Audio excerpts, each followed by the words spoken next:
Here's I'll show you how to easily add highlight text effect or text background. So this is my background layer and this is my text layer. Now from this tool panel, I'm selecting the rectangle tool and then I'm just drawing a background for my text just like this. And now click on this fill color and you can go ahead and select a different color for your text highlight or background.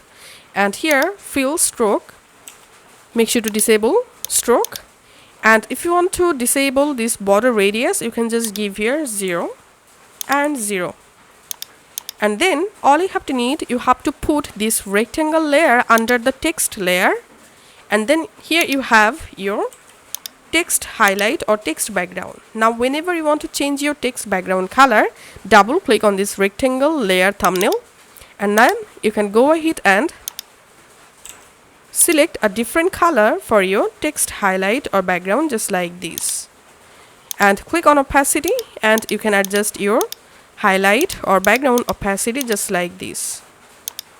So that's it for now. Thanks for watching.